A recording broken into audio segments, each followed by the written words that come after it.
A racist bus driver demands that a black woman sit at the back of the bus and is enraged when she doesn't listen to him. He is shocked when the entire bus rises up against his racism. The city bus groaned to a halt on a busy downtown street, its doors hissing open. Commuters lined the sidewalk, bundled against the early morning chill. Among them was Evelyn Carter, a neatly dressed woman in her early 70s. Her posture was straight, her head held high, and her eyes sparkled with quiet determination. She clutched her purse tightly as she stepped aboard, nodding politely to the driver, Robert Whitman. Whitman barely looked at her. His scowl deepened as Evelyn dropped her coins into the fare box and paused to adjust her balance before moving forward. "Hurry it up!"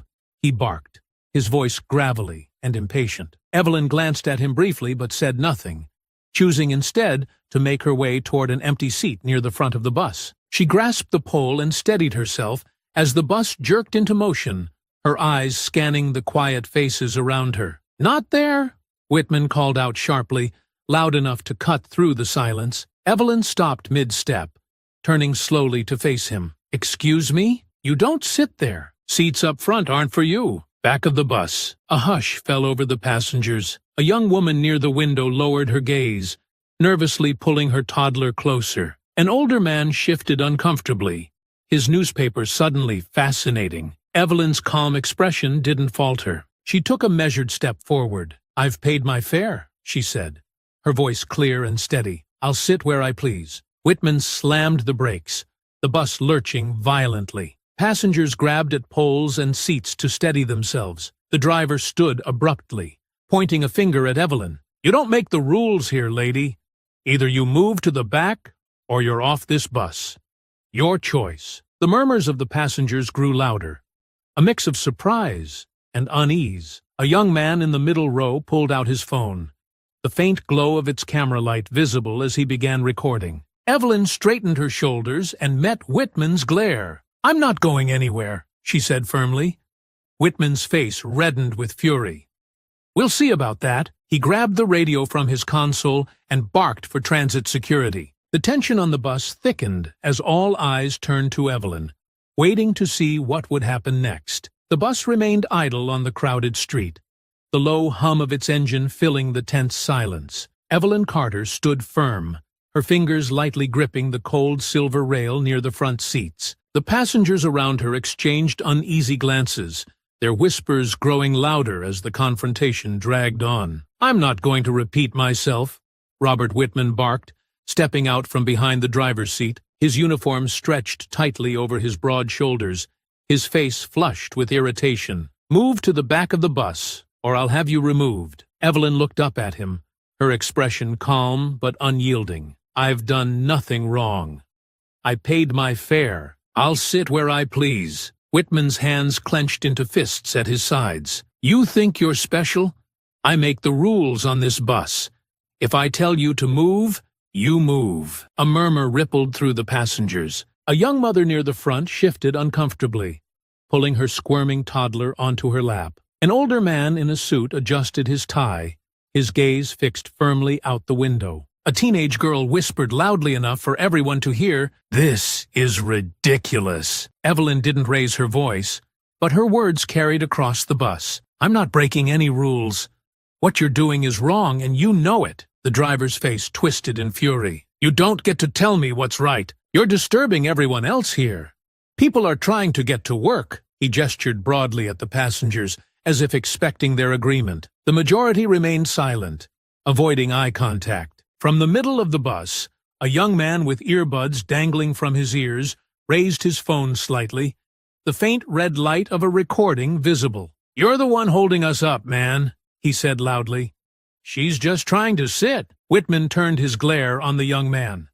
"Stay out of it." "This isn't your concern." The young man leaned back, undeterred, and kept filming. The bus jerked slightly as Whitman stomped back to his seat and grabbed the radio. His voice crackled through the speaker as he called in his complaint. "Dispatch! This is Route 23. I have a passenger refusing to comply, requesting transit security at my location." The murmurs of the passengers grew louder. "She's not doing anything wrong," a woman near the back muttered, her voice barely audible. Why's he making such a fuss? Evelyn turned to face the other passengers, her gaze sweeping across their hesitant faces. This isn't just about me, she said, her voice steady but filled with conviction. It's about what's right. Spare us the speech, Whitman snapped, cutting her off. You're off this bus the second security gets here. A little boy sitting with his mother tugged on her sleeve. Why's the driver yelling at her, Mommy? He asked in a loud whisper. The mother hushed him quickly, glancing nervously at Whitman. Evelyn smiled gently at the child. Sometimes people don't like being challenged when they know they're wrong, she said softly. Don't talk to him, Whitman barked, his voice booming. His frustration seemed to grow with every passing moment. The passengers flinched as his outburst echoed through the bus. The young man with the phone spoke up again, his voice steady. You're digging yourself into a hole, man. Everyone's gonna see this. Whitman glared at him, but said nothing, his jaw tightening. The faint sound of a siren began to pierce the tense atmosphere, signaling the arrival of transit security. Evelyn didn't move, her calm, steady presence standing in stark contrast to the chaos Whitman seemed determined to create. The passengers fell silent, their eyes darting between Evelyn and the driver. The bus door hissed open as Whitman prepared for the arrival of the officers. Evelyn remained poised, her shoulders back, and her chin held high. We'll see what they have to say, she said quietly, her words filled with quiet defiance. As the sound of the siren grew louder, the tension on the bus reached its breaking point. Everyone waited, the weight of the moment pressing down on them like a heavy, unrelenting tide. The siren's wail grew louder, cutting through the uneasy silence inside the bus. Evelyn Carter stood firm, her hand still resting on the silver rail. Robert Whitman returned to his seat, but kept shooting glances at her, his expression a mix of frustration and defiance. The other passengers murmured quietly among themselves, the tension thick enough to weigh down the already stale air. A young mother with a toddler, seated a few rows back, finally broke the silence. Why doesn't she just move? She muttered under her breath, though her words carried enough weight to be heard. This is holding everyone up. I would have moved, the man next to her chimed in, his voice low but tinged with irritation. Not worth the fight. Evelyn turned her head slightly in their direction. Some fights are worth it, she said simply, her voice calm but unmistakably firm. She met the mother's gaze briefly, before returning her focus to the front of the bus. The young man with the phone recording leaned forward. She's got a point. Why's he even bothering her in the first place? There's nothing wrong with sitting up front. Whitman shot him a sharp glare, his voice cutting through the murmurs. Stay in your lane, kid. This doesn't concern you, doesn't it? The man shot back, his tone steady. You're making it everyone's business by stopping the bus. Several passengers shifted uncomfortably. A teenage girl sitting a few rows ahead of Evelyn whispered to the woman beside her, I can't believe this is happening. It's like something out of a history book. Yeah, the woman replied, her voice low, but it's not history. It's now. The faint sound of footsteps approached as the siren's wail tapered off. Transit security was here. The bus door hissed open, and two officers stepped on board, their dark uniforms standing out against the bright morning sunlight streaming in through the windows. Whitman was on his feet instantly. Finally, she's been refusing to comply, he said, jabbing a finger in Evelyn's direction, holding up the bus, and causing a scene. The officers turned their attention to Evelyn, their faces neutral. Ma'am, one of them began, his tone measured. We've been called because you're refusing to follow the driver's instructions. Can you tell us what's going on? Evelyn held her ground, her voice calm but unwavering. I paid my fare like everyone else here. He demanded I move to the back of the bus for no reason other than his own prejudice. That's not true, Whitman interjected, his voice rising. I told her these seats are priority seats. She doesn't belong here. Priority for who? Evelyn countered, her gaze sharp. The elderly? I certainly qualify. Or are there other criteria I'm unaware of? The officer hesitated, clearly uncomfortable. The other passengers watched intently, a few nodding at Evelyn's words. The young man with the phone tilted it slightly, making sure to catch the officers, Whitman and Evelyn, all in frame. Ma'am, The easiest thing would be to move to another seat, the second officer said, his tone placating. We're just trying to resolve this without further delay. I'm not the one delaying the bus, Evelyn replied. He is. If I step off now, he'll think he can keep treating people this way. And he'll be right. The teenage girl who had whispered earlier suddenly stood up. She's right, she said loudly, her voice trembling slightly but resolute. Why should she have to move? He's the one being a jerk. Sit down, Whitman barked, his frustration boiling over. You want to get thrown off too? That's enough, the first officer said sharply, holding up a hand to calm the driver. Sir, we'll handle this. The young man with the phone spoke up again, his tone defiant. Everyone's already seen what you're doing, man. This video's gonna be everywhere by tonight. The murmurs among the passengers grew louder. A man in a suit near the back of the bus, who had been silent until now, finally spoke. Look, this is ridiculous. She hasn't done anything wrong. Just let her stay where she is, and we can all get moving. Whitman's face turned a deeper shade of red, his hands clenching into fists. You people don't get it. Rules are rules. You can't just let anyone sit up here. Anyone?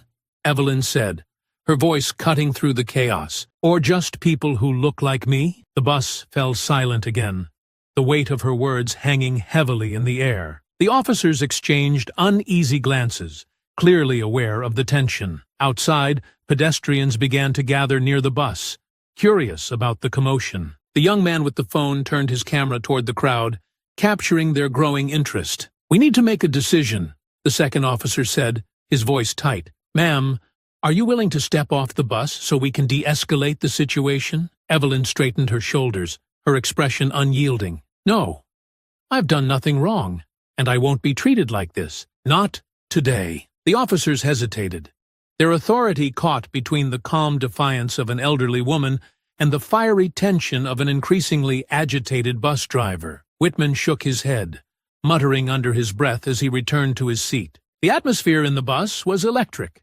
every passenger on edge as the standoff continued. Outside, more people gathered, their murmurs joining the faint sounds of car horns and distant chatter. Evelyn didn't move, her quiet dignity speaking louder than any argument could. She was a pillar of resolve in the chaos, refusing to back down from the injustice thrust upon her. The crowd outside the bus grew larger, their curious murmurs floating through the open doors. Inside, the atmosphere simmered with tension. Evelyn remained steady, her posture unyielding as the officers exchanged looks. Unsure how to proceed, passengers shifted in their seats, the unease palpable. One of the officers sighed and turned back to Whitman. Sir, what exactly are you asking us to do here? She's not being aggressive or posing a threat? Whitman threw up his hands in frustration. Are you serious? She's refusing to follow instructions. I can't do my job with someone like her up here disrupting everything. A young woman near the middle of the bus, her voice quivering but defiant, called out, You're the one making the scene, not her. Several passengers murmured in agreement. The teenage girl who had spoken earlier stood up again, her hands clutching the edge of the seat for balance. Yeah, she's just sitting there. What's the big deal? Whitman's glare shot toward her. You want me to throw you off too? Sit down and stay out of it. The officer raised a hand to calm him. Let's keep this civil, he said, his voice firm but tired. He turned back to Evelyn. Ma'am, are you sure you won't consider just moving to another seat? It might make things easier for everyone. Evelyn's gaze never wavered. I've done nothing wrong. If I move, it will be easier for him, not everyone. And I won't give him the satisfaction. The tension was broken by the sound of a phone chiming loudly.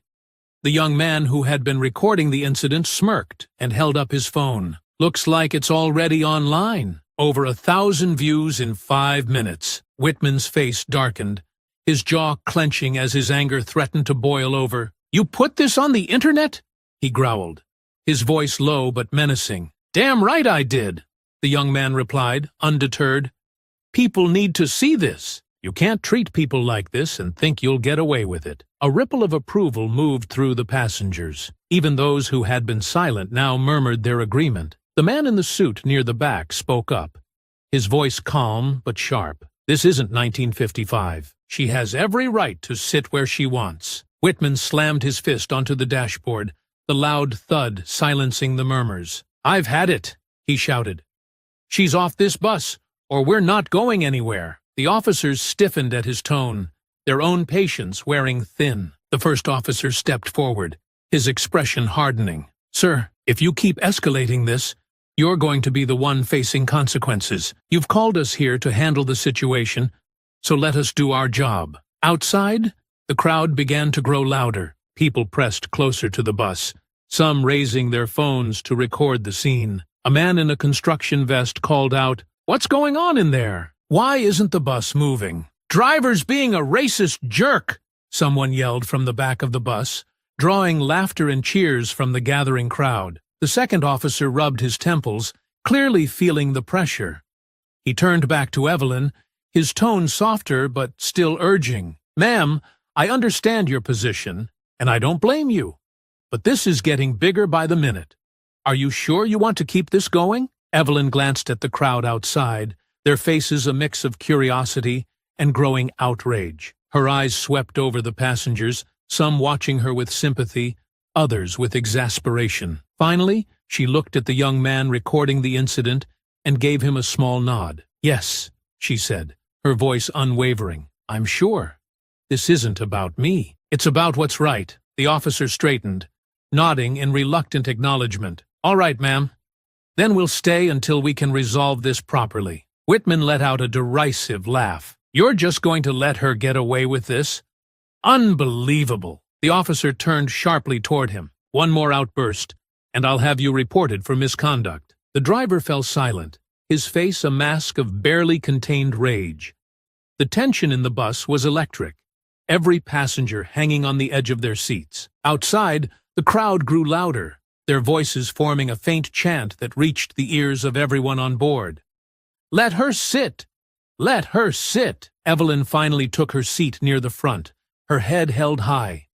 Her quiet defiance seemed to radiate strength, a stark contrast to Whitman's growing agitation. The officers exchanged a final glance before stepping outside to address the crowd, leaving the driver fuming and the passengers buzzing with murmurs of approval. The young man with the phone grinned, lowering it briefly to address Evelyn. "You're a legend, ma'am. This video's gonna blow up." Evelyn gave him a faint smile but said nothing, her focus still on Whitman. The fight wasn't over yet, but for the first time, the tide seemed to be turning in her favor. The officers stepped off the bus, the weight of the growing crowd pressing down on the tension already simmering inside. The chant outside had grown louder, the rhythmic, "Let her sit! Let her sit!" echoing through the open doors. Passengers exchanged glances, their unease now mingling with curiosity. Evelyn sat poised, her back straight, her gaze fixed on the windshield ahead. She could feel Whitman's glare boring into her from his seat, his knuckles white as he gripped the steering wheel. The young man with the phone held it up again, panning across the passengers to capture their reactions. "You see this?" he said, his voice loud enough to carry. "This is what standing up looks like.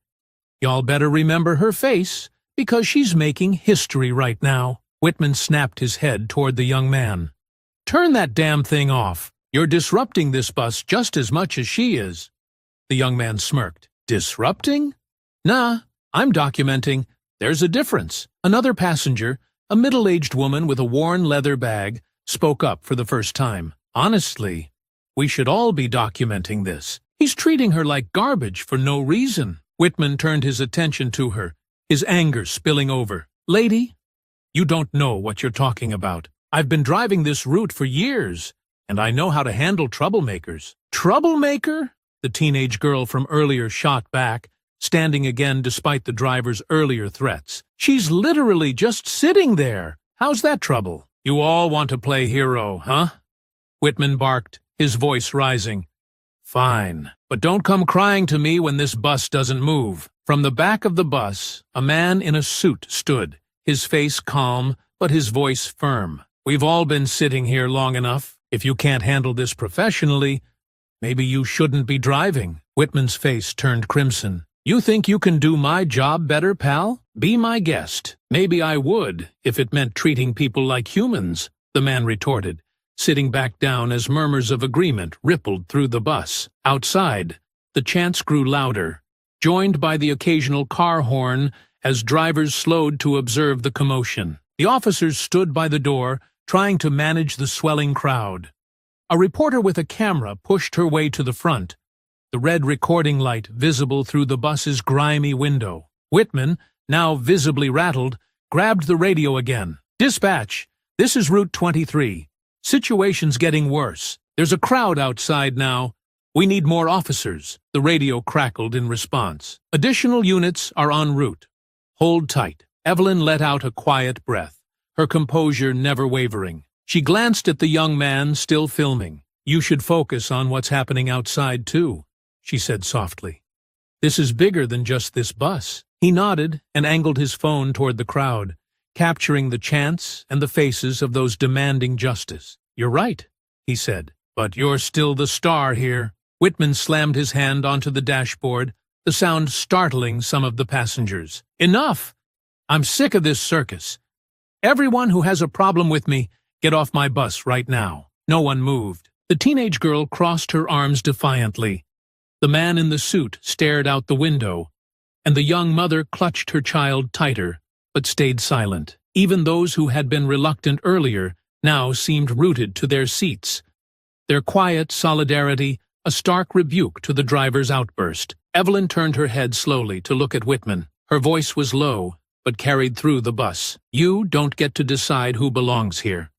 That's not your job." Whitman's mouth opened as if to retort, but he hesitated, his jaw tightening. His authority was slipping, and he knew it. The chants outside were growing louder, the crowd swelling into a small sea of people. Phones and cameras pointed toward the bus, capturing every moment. One of the officers re-entered the bus, his face tight with frustration. "Driver," he said firmly, "we need to de-escalate this now. The crowd's growing, and the media's here. This situation is out of control." Whitman scoffed, throwing his hands up. "Oh, so now it's my fault? I told you how to handle this. Get her off the bus." The officer shook his head. "No, if we try to force her off now, we're going to have a bigger problem on our hands. The crowd's not on your side." Evelyn's lips curved into the faintest hint of a smile. She turned her attention back to the window, where signs had begun to appear in the crowd. One read, "Justice for Evelyn." Another, scrawled hastily on cardboard, simply said, "End the hate." Whitman sank into his seat, his face a mask of fury and helplessness. Evelyn remained calm, her presence unshaken. The energy in the bus shifted. The passengers no longer felt like mere observers. They were witnesses to something bigger than a morning commute. The officer turned to Evelyn, his voice softer. "Ma'am, we're working on resolving this. Just stay seated." She nodded, folding her hands in her lap. "I wasn't planning on moving." The officer exited the bus again, and Whitman sat in smoldering silence. The noise from the crowd outside was now deafening, a chorus of voices calling for justice. Inside the bus, the passengers seemed to sit a little straighter, their nervous energy replaced by quiet resolve. The world was watching, and Evelyn Carter was at the center of it all. The officer's voice crackled from his radio outside, trying to manage the growing crowd. Inside the bus, the tension had reached a breaking point. Whitman sat stiffly in his seat, glaring at Evelyn. His fingers tapped impatiently against the steering wheel, each motion sharper than the last. Evelyn remained composed, her chin high as she stared out the window at the sea of faces demanding justice. The chants outside, "Let her sit," echoed louder, reverberating through the walls of the bus. "You think you're some kind of hero," Whitman growled, his voice barely contained. He stood abruptly, his chair creaking from the force. "You're not. You're just another troublemaker making my life harder." Evelyn didn't flinch, her calm demeanor amplifying his anger. "What I am," she said, her voice steady, "is someone who's tired of being pushed around. If you can't handle that, maybe you're in the wrong job." His face flushed crimson. "That's it. I'm done playing nice." He stalked toward her, the veins in his neck pulsing with barely restrained rage. The passengers gasped. Several shouted in protest. "What are you doing?" the teenage girl cried, standing halfway up in her seat. "You can't do that! Don't touch her!" yelled the young man with the phone, angling his camera to capture Whitman's every move. Whitman ignored them all, his focus solely on Evelyn. He loomed over her, his large frame blocking out the light from the windows. "I told you to get off my bus," he snarled, "and if you won't do it yourself, I'll make you." Evelyn's expression didn't waver. "You lay one finger on me, and you'll regret it." The warning didn't deter him. Whitman grabbed her arm roughly, yanking her halfway out of the seat. The passengers erupted in outrage, several leaping to their feet. "Stop him!" someone shouted. The young man recording bolted forward, his phone still trained on the scene. "Let her go!" he yelled. But Whitman shoved him back with his free hand, sending him stumbling into another seat. Evelyn winced but refused to cry out, her resolve unshaken even as Whitman dragged her farther from her seat. "This is assault," she said firmly. "You're not above the law, no matter what you think." The doors of the bus slammed open, and the officers charged back inside. "Stop right now!" one of them barked, his hand instinctively reaching for his belt. "Driver, let her go." Whitman froze but didn't release her immediately. His head whipped toward the officers, his anger now mixed with defiance. "She's disrupting my bus. I'm just doing my job." "That's not your job," the officer snapped, stepping forward. "And if you don't let her go this second, you're going to be in cuffs." Whitman hesitated for a fraction of a second before releasing Evelyn's arm. She settled back into her seat, her composure still intact despite the ordeal. The officer turned to her, concern flashing across his face. "Ma'am, are you all right?" "I'm fine," Evelyn said, smoothing her sleeve. Her voice was steady, but her eyes remained fixed on Whitman. "But he isn't." The second officer stepped forward, his handcuffs glinting in the light. "Driver, you're under arrest for assault. Turn around and put your hands behind your back." "What?" Whitman roared, his voice echoing through the bus. "You can't be serious. I'm the one in charge here." "Not anymore," the officer replied coldly. He grabbed Whitman's arm and spun him around, locking the cuffs into place. Whitman struggled, but the officer's grip was firm. "Anything you say can and will be used against you in a court of law." The passengers watched in stunned silence as Whitman was marched down the aisle, his protests drowned out by the chants from outside. "This is ridiculous," he yelled, craning his neck to glare at Evelyn. "You'll regret this, lady." Evelyn finally broke her silence, her voice calm but cutting. "I think the only one with regrets here will be you." The officer guided Whitman down the bus steps and into the arms of the growing crowd, where cameras and phones flashed in every direction. The reporter outside shouted questions as Whitman was loaded into a waiting police car, his face twisted in a mixture of rage and disbelief. Inside the bus, the passengers erupted into applause. The teenage girl clapped loudly, her grin wide. "Finally, some justice," she exclaimed. The young man with the phone turned back to Evelyn, still recording. "Ma'am, that was incredible. Everyone's gonna see this." Evelyn gave him a faint smile, her composure softening for the first time. "Good. Maybe it'll make people think twice about staying silent." The officer who had arrested Whitman stepped back onto the bus, addressing Evelyn directly. "Ma'am, we're going to make sure this gets properly documented. Do you want to press charges?" Evelyn nodded firmly. "Absolutely." The officer tipped his hat slightly. "We'll handle the rest from here. You just sit tight." As the officer exited again, the crowd outside cheered, their chants shifting to her name. Evelyn Carter had become the face of defiance, a quiet but powerful figure standing tall against injustice. The bus doors closed, and the replacement driver, a young woman with kind eyes, climbed aboard. She glanced at Evelyn and smiled. "Where to next?" she asked, her tone light but respectful. Evelyn relaxed into her seat, her shoulders finally easing. "Forward," she said simply. The police cruiser carrying Robert Whitman sped away from the scene, its sirens wailing faintly as it disappeared down the street. The crowd outside the bus erupted into cheers and applause, their voices echoing in unison. Inside, the energy shifted. The passengers, who had been wary and hesitant before, now buzzed with a mix of relief and triumph. Evelyn Carter remained seated at the front, her posture as poised as ever. She rubbed her arm where Whitman had grabbed her, her hand lingering briefly before returning to her lap. The young man with the phone moved closer, his recording still running. "Ma'am, you okay?" he asked, his voice softer than before. The defiance he'd shown to Whitman had given way to genuine concern. "I'm fine," Evelyn replied, her voice steady. She met his gaze, her tone carrying a quiet strength. "It'll take more than that to shake me." The teenage girl stepped forward, clutching her backpack against her chest. "You were amazing," she said, her eyes wide with admiration.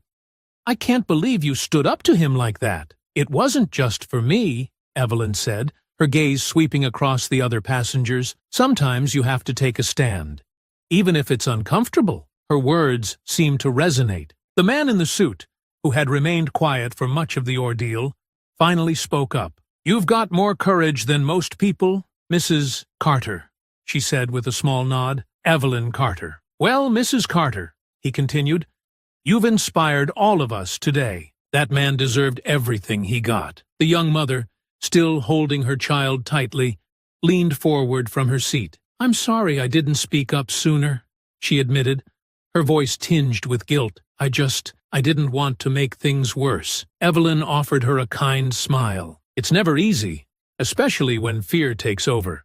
But every voice matters. Remember that next time." The young man holding the phone interrupted, turning his screen toward Evelyn. "Your video's already blowing up. I just checked.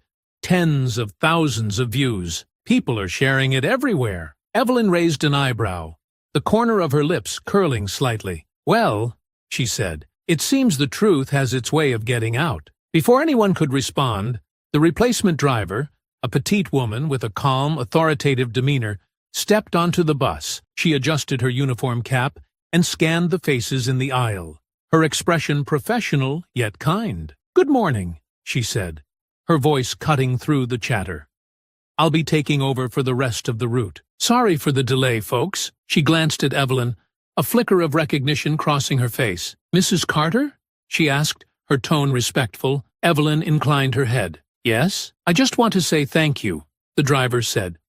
"What you did today, it's not just for you. It's for all of us." The bus fell silent, the weight of her words settling over everyone.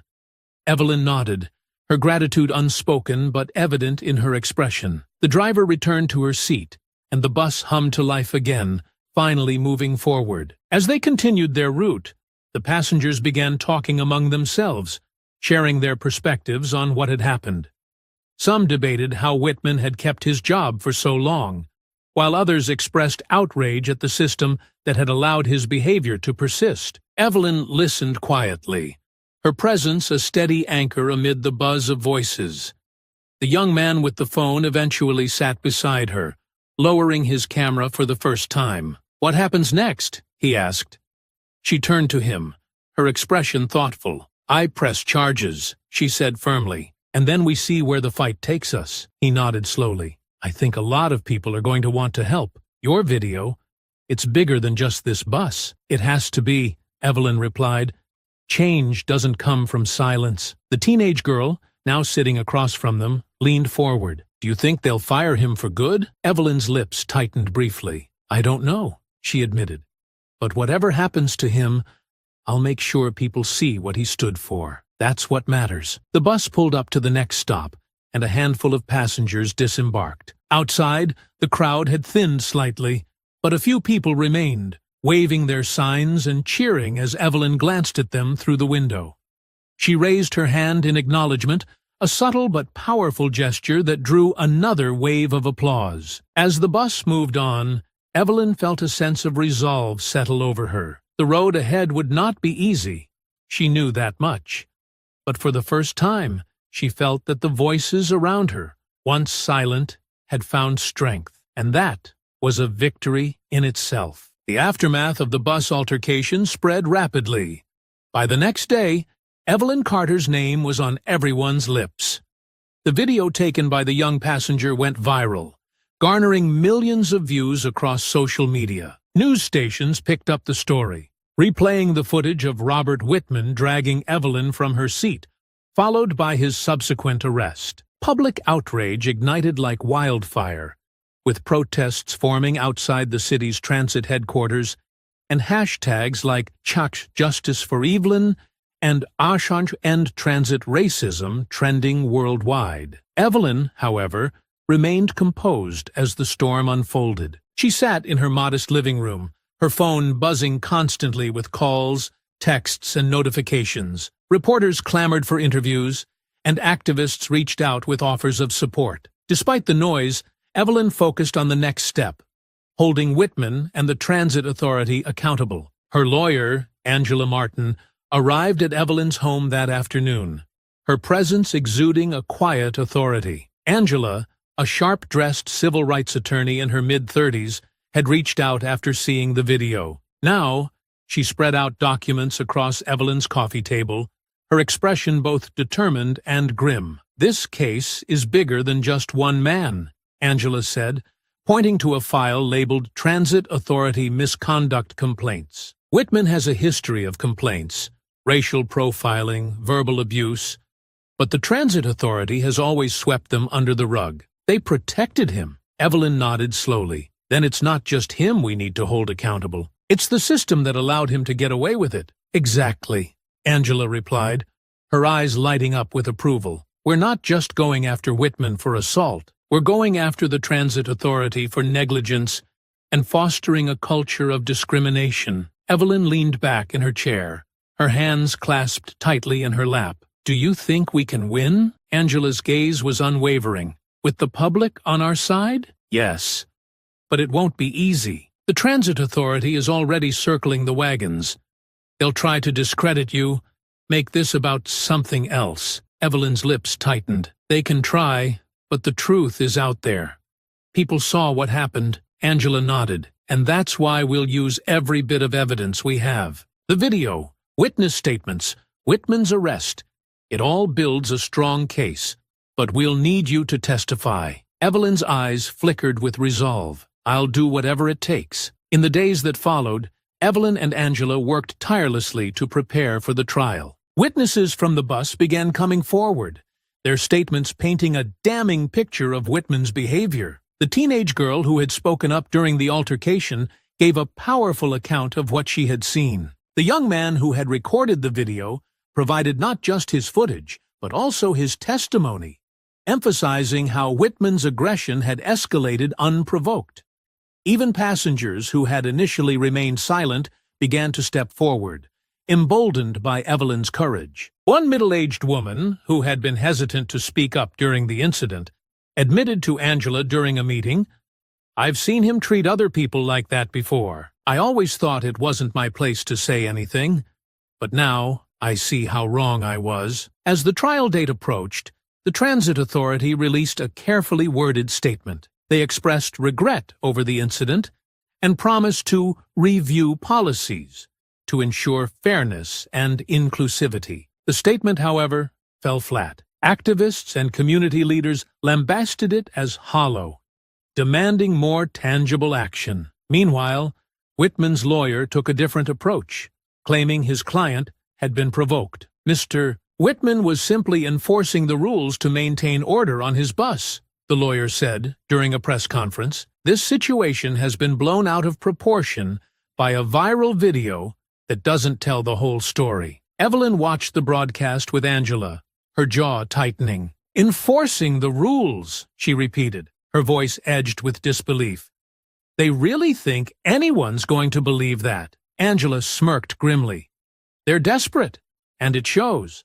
That's good for us." The day of the trial arrived, and the courthouse buzzed with activity. Protesters filled the steps outside, holding signs that read, "Justice for Evelyn and accountability now." Reporters clustered by the entrance, their cameras flashing as Evelyn arrived with Angela by her side. Evelyn held her head high as she walked up the steps, her presence commanding respect. The crowd erupted into cheers, chanting her name as she passed. Angela placed a reassuring hand on her shoulder. "You've got this," she said. Inside, the courtroom was packed. Whitman sat at the defendant's table, his expression a mix of defiance and discomfort. His lawyer leaned over, whispering in his ear, but he didn't look up. Evelyn took her seat at the plaintiff's table, her hands folded neatly in front of her. As the judge entered and the trial began, Angela rose for her opening statement.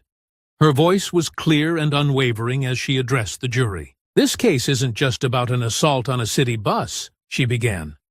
"It's about a pattern of abuse and discrimination that has gone unchecked for far too long." My client, Mrs. Evelyn Carter, stood up, not just for herself, but for every person who has been silenced by injustice. "Today, we ask you to hold Mr. Whitman and the Transit Authority accountable for their actions." Evelyn glanced at the jury, seeing their rapt attention. This was just the beginning, but she knew they had a strong case. The fight was far from over, but the truth was on their side. The courtroom quieted as the first witness took the stand. A middle-aged woman who had been seated near the back of the bus during the incident. Her hands fidgeted nervously as she answered Angela Martin's questions, but her words were clear. "I saw everything," the woman said. "Mrs. Carter just wanted to sit down. She wasn't bothering anyone.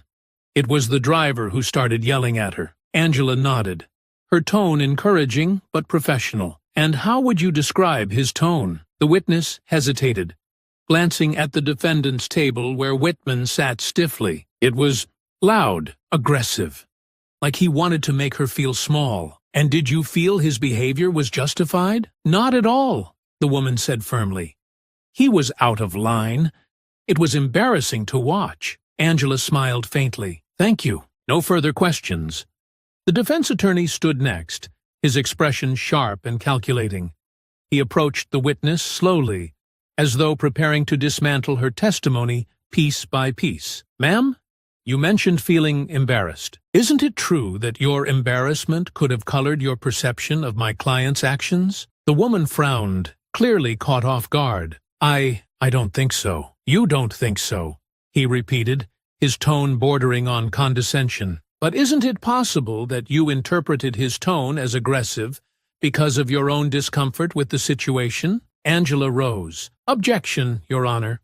Leading the witness. "Sustained," the judge said, casting a warning glance at the defense attorney. "Move on." The defense attorney stepped back, feigning disappointment. No further questions. The next witness was the teenage girl who had stood up for Evelyn during the altercation. Her youthful energy was now replaced with nervous determination as she recounted the events of that day. "I saw him grab her," the girl said, her voice trembling slightly. "She didn't do anything to deserve that." Angela approached her with a reassuring smile. "You spoke up during the incident, didn't you?" "Yes," the girl replied. "I told him he couldn't treat her like that." "And how did he respond?" "He yelled at me to sit down and stay out of it," she said, her voice growing steadier. "But I couldn't.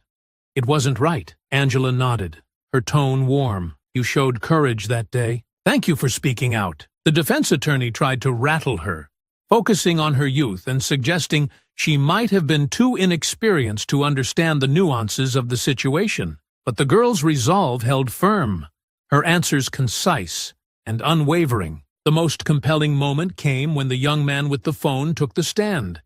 He provided not only his video evidence, but also his first-hand account of Whitman's escalating aggression. "He grabbed her," the young man said, his voice firm.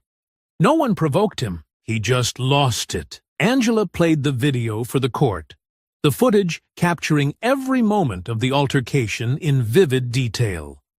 The sound of Whitman yelling, the gasps of the passengers, and the chants of the crowd outside echoed through the courtroom. By the time the video ended, the jury's expressions were solemn. Angela turned to the young man. "Why did you record this incident?" "Because I've seen stuff like this happen before," he said.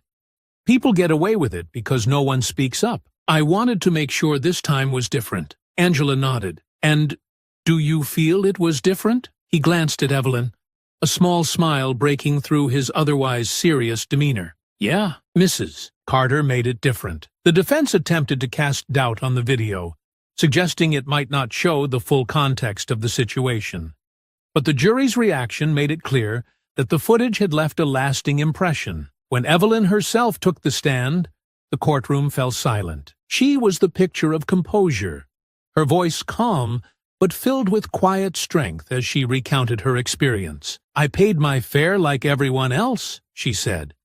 "I just wanted to sit down, but the moment I did, he decided I didn't belong there." Angela's voice was soft as she asked, "Why didn't you move to the back of the bus when he told you to?" Evelyn paused, her eyes scanning the courtroom. "Because it wasn't about the seat. It was about dignity. If I had moved, I would have been saying that his actions were acceptable. And they weren't." The jury hung on her every word. Even Whitman, who had spent much of the trial avoiding her gaze, now seemed unable to look away. Angela stepped closer. "What do you hope to achieve with this case?" Evelyn's voice grew stronger. "Accountability, not just for Mr. Whitman, but for the system that allowed him to act this way for so long. This isn't just about me. It's about making sure no one else has to go through what I did." The room was silent as Angela nodded. No further questions. The defense's cross-examination was pointed, but failed to shake Evelyn's composure. She countered every question with poise, her responses firm and unwavering. By the time she stepped down, it was clear her testimony had made a powerful impact. The trial was far from over, but Evelyn had set the tone. The truth was out, and the fight for justice was in full swing. The courtroom buzzed with quiet tension as the defense prepared to present their case. Robert Whitman, looking more deflated than defiant, was called to the stand. He adjusted his tie nervously and avoided eye contact with Evelyn as he took his seat. Whitman's attorney began with a series of carefully framed questions designed to cast his actions in a more sympathetic light. "Mr. Whitman," the lawyer began, his voice smooth, "can you explain your perspective on the events of that day?" Whitman cleared his throat, his voice shaky but firm. "I was just trying to do my job," he said. "The front seats are priority seats. I told her to move because that's the rule. I didn't mean to cause trouble. I was just enforcing policy. And when Mrs. Carter refused to comply," the lawyer pressed, "I gave her chances to move." Whitman replied, his tone growing defensive. "I tried to keep things under control, but she wouldn't listen. It created a scene, and I had to act." Angela Martin's eyes narrowed as she scribbled notes. Her turn would come soon enough. "Do you believe you acted reasonably in the moment?" the lawyer continued.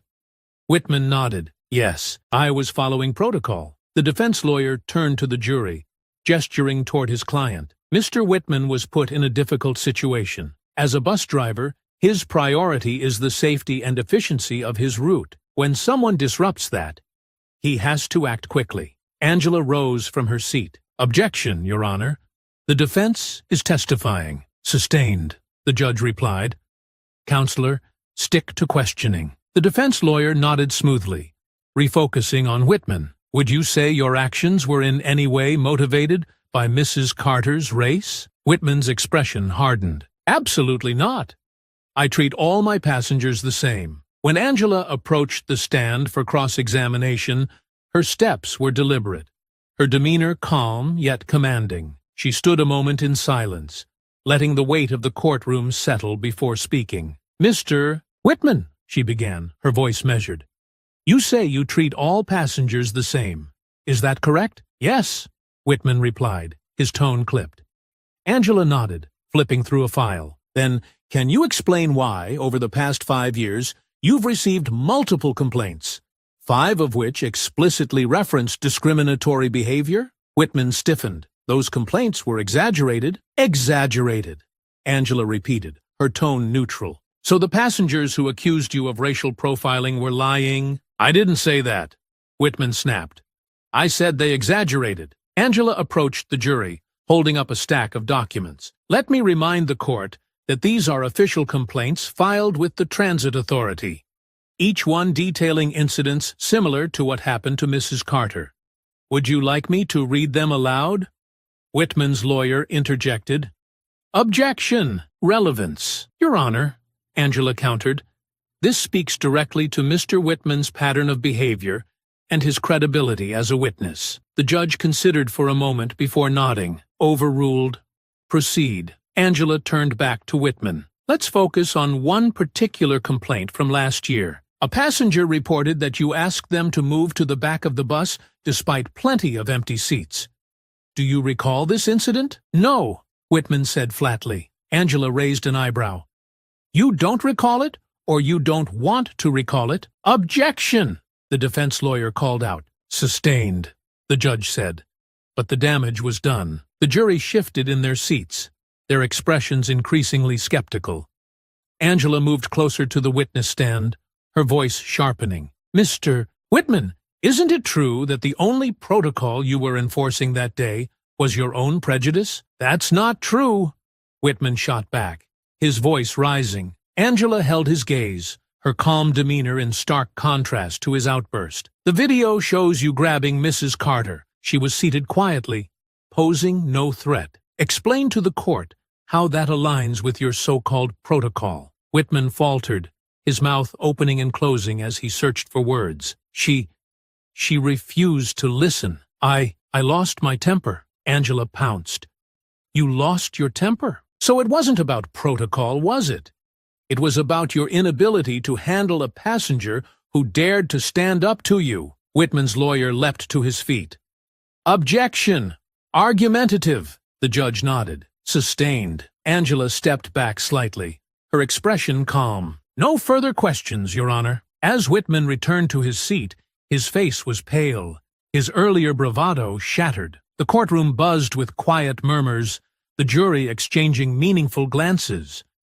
The defense attempted to redirect focus by calling a transit authority representative to testify. The official gave a carefully rehearsed statement, emphasizing their commitment to fairness and equality. But Angela was ready. Is it true, she asked during cross-examination, that Mr. Whitman received sensitivity training after his third misconduct complaint? The official hesitated. Yes, that's correct. And yet, he continued to receive complaints, didn't he? The official's shoulders slumped. Yes, Angela's voice grew sharper. So what measures, if any, did the transit authority take to address these ongoing issues? We followed policy, the official stammered. We investigated each complaint. Angela turned to the jury.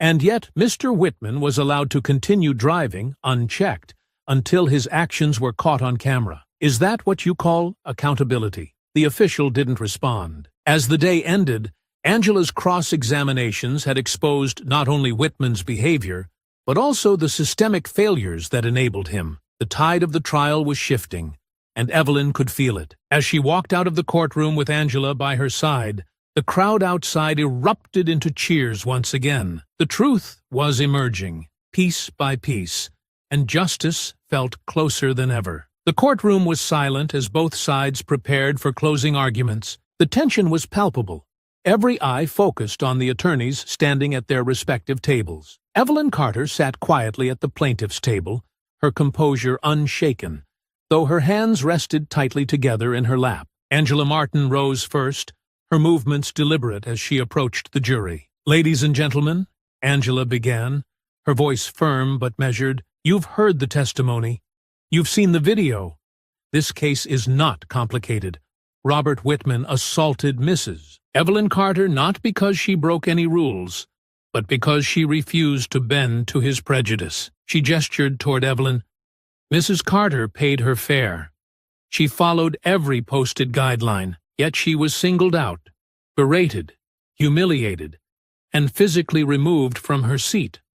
Why? Because Mr. Whitman saw someone he thought he could overpower, someone whose dignity he thought didn't matter. Angela stepped closer to the jury, her gaze sweeping across their faces. This isn't just about one bus ride. It's about a system that has allowed this behavior to go unchecked for years. The transit authority knew about Mr. Whitman's history. They knew he had complaints. And they did nothing. By ignoring the problem, they enabled it. She paused, letting the weight of her words sink in. But today, you have the power to send a message, to tell Mr. Whitman, the transit authority, and the community that this behavior is not acceptable, that no one, regardless of their race, age, or status, deserves to be treated like this. Angela turned to Evelyn, her voice softening. Mrs. Carter could have stayed silent. She could have let this moment pass. But she chose to stand up, not just for herself, but for everyone who's ever been told they don't belong. She chose courage over comfort, and she deserves justice. The courtroom was silent as Angela returned to her seat. The defense attorney stood, his expression carefully controlled. Members of the jury, he began, my client, Robert Whitman, did not act out of malice. He was enforcing policies designed to maintain order and safety on public transit. Mrs. Carter's refusal to comply escalated the situation. My client regrets his actions, but they were not rooted in prejudice. His tone shifted, more pleading than persuasive. We ask you to consider the full context of the incident, and to understand that Mr. Whitman is not a villain. He is a man who made a mistake in a high-pressure situation. The defense attorney returned to his seat quickly, his argument noticeably lacking the passion and conviction of Angela's. The jury deliberated for several hours, the weight of the case evident in their furrowed brows and hushed conversations. Evelyn waited patiently in the courtroom, her hands folded neatly on the table. Angela sat beside her, her calm demeanor masking the intensity of her focus. When the jury finally returned, the room held its breath. The foreperson rose, holding a small slip of paper. In the matter of Carter versus Whitman and the Transit Authority, she began, we find the defendant, Robert Whitman, guilty of assault and misconduct. The words sent a wave of emotion through the room. Evelyn's eyes closed briefly, a mixture of relief and quiet triumph washing over her. The foreperson continued, we also find the Transit Authority liable for negligence in failing to address repeated complaints against Mr. Whitman. A murmur rippled through the courtroom, the weight of the verdict sinking in. The judge thanked the jury and announced sentencing would follow in the coming weeks. For now, justice had been served. Outside the courthouse, the crowd erupted into cheers as news of the verdict spread. Protesters held up signs reading, Justice for Evelyn and Accountability Now, their voices echoing across the courthouse steps. Evelyn stepped out into the sunlight, flanked by Angela and a small group of supporters. Reporters crowded around her, microphones and cameras jostling for space. Mrs. Carter, how do you feel about the verdict? One called out. Evelyn paused, her voice steady but emotional. I feel grateful, she said, not just for myself, but for everyone who stood with me. This isn't just my victory. It's ours, and it's proof that standing up for what's right can make a difference. Angela stepped in, adding, this case sends a clear message. No one is above accountability, and no one should have to endure discrimination. Today, justice prevailed. But the work doesn't end here. The crowd cheered louder as Evelyn raised her hand in a subtle wave. She knew this moment wasn't just about her.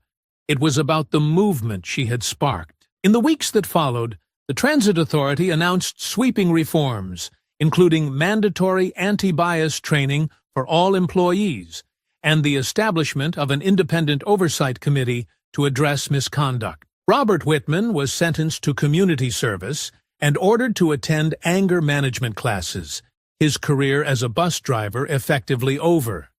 Evelyn returned to her quiet life, though she often found herself at the center of community events and discussions about systemic change. She spoke at schools, community centers, and forums, her story becoming a symbol of resilience and the power of standing up for justice. One evening, as she sat on her porch watching the sunset, her phone buzzed with a message from Angela. We did it. Thank you for trusting me. Evelyn smiled softly, her heart full. The fight had been long and hard, but it had been worth every moment. She had stood her ground, and the world was better for it.